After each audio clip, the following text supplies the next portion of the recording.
Hai semuanya, selamat datang di video pembelajaran hari ini.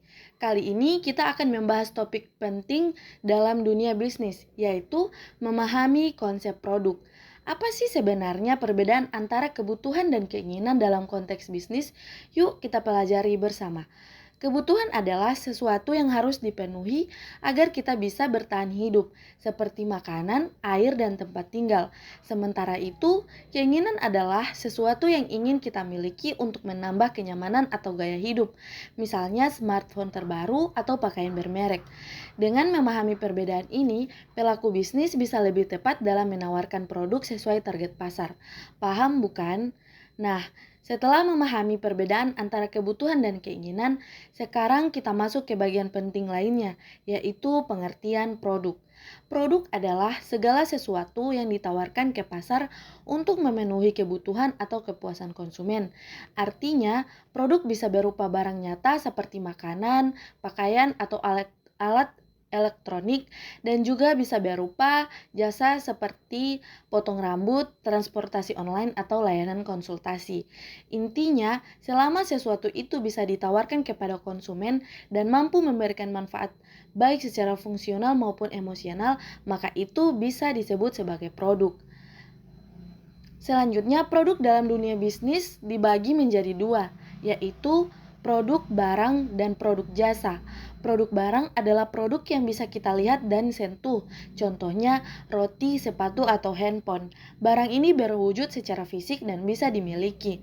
Sementara itu, produk jasa adalah layanan yang diberikan kepada konsumen, seperti jasa ojek online atau potong rambut. Jasa bersifat tidak berwujud tapi tetap memberikan manfaat. Meskipun berbeda bentuk, keduanya sama-sama penting untuk memenuhi kebutuhan dan keinginan konsumen. Nah, setelah memahami gambaran umum tentang produk, sekarang kita akan masuk ke pembahasan mengenai jenis produk berdasarkan wujudnya. Produk dapat diklasifikasikan menjadi dua jenis utama, yaitu barang dan jasa. Barang adalah produk yang memiliki bentuk fisik, bisa dilihat, disentuh, dan dimiliki secara nyata.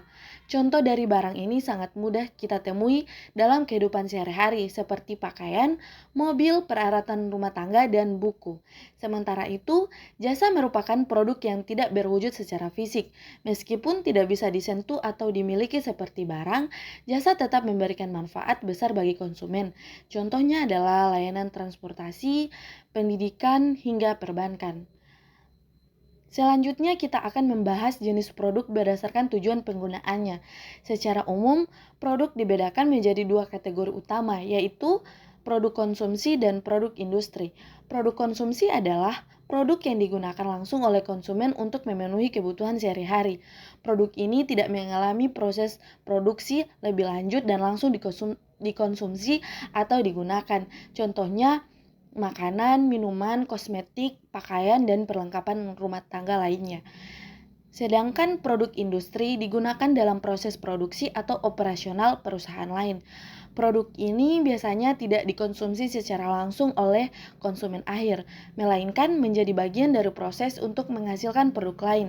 Contoh, bahan baku seperti kayu dan besi, mesin industri, alat-alat berat, serta perlengkapan kantor. Berikutnya, mari kita bahas jenis produk berdasarkan daya tahannya. Produk dapat diklasifikasikan menjadi dua jenis, yaitu produk tahan lama dan produk tidak tahan lama. Produk tahan lama adalah produk yang dirancang untuk digunakan berulang kali dalam jangka waktu panjang sebelum mengalami kerusakan atau penurunan fungsi.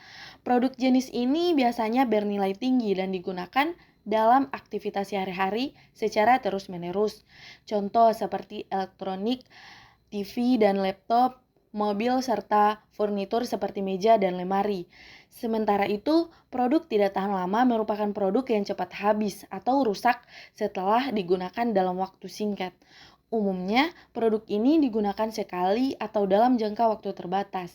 Contoh, makanan, obat-obatan, tisu, minuman, dan alat makan sekali pakai.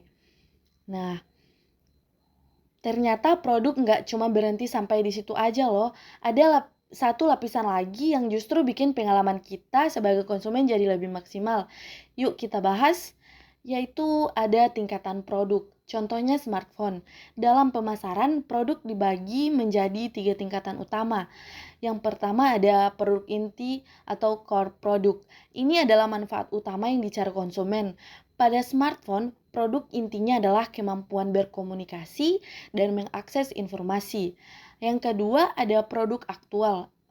Merupakan bentuk fisik dari produk yang mencakup desain, merek, fitur, dan kualitas. Contohnya adalah smartphone itu sendiri. Bentuknya, mereknya seperti Samsung atau iPhone, sistem operasinya, dan tampilannya. Yang ketiga ada produk tambahan, yaitu layanan atau manfaat tambahan yang mendukung produk utama. Misalnya garansi, layanan jual, aksesoris gratis, atau aplikasi bawaan. Baik, berikut kita akan membahas lebih dalam tentang strategi pengembangan produk melalui inovasi dan diferensiasi dalam setiap tahap produk life cycle. Tahap pertama adalah pengenalan atau introduction. Di tahap ini, produk baru pertama kali diperkenalkan ke pasar karena masih asing di mata konsumen. Inovasi sangat dibutuhkan untuk menciptakan kesan pertama yang kuat. Riset pasar menjadi kunci utama untuk memahami kebutuhan konsumen sejak awal, sehingga produk yang dikembangkan benar-benar sesuai dengan harapan mereka. Masuk ke tahap kedua yaitu pertumbuhan atau growth. Produk mulai diterima oleh pasar, penjualan meningkat, dan pesaing mulai bermunculan. Disinilah pentingnya diferensiasi produk harus punya keunikan tersendiri dibanding kompetitor. Dengan bantuan riset pasar, perusahaan bisa mengetahui fitur atau layanan tambahan apa yang paling diinginkan oleh konsumen. Tahap ketiga adalah kedewasaan atau maturity. Di tahap ini, pasar mulai jenuh dan persaingan sangat ketat. Strategi diferensiasi dan inovasi lanjutan harus tetap dilakukan agar produk tetap menarik dan relevan. Riset pasar membantu perusahaan menjaga loyalitas pelanggan dan mencari cara baru untuk mempertahankan posisi di pasar. Dan akhirnya kita masuk ke tahap penurunan atau decline. Penjualan mulai menurun, bisa karena teknologi baru, tren yang berubah, atau munculnya produk yang lebih baik. Disinilah perusahaan harus mengambil keputusan besar, apakah produk dihentikan atau dilakukan inovasi besar-besaran untuk memperbarui daya tariknya. Sekali lagi, riset pasar menjadi panduan penting untuk menentukan langkah yang paling tepat. Kesimpulannya, riset pasar bukan hanya penting di awal pengembangan produk, tetapi juga di setiap tahap siklus hidupnya.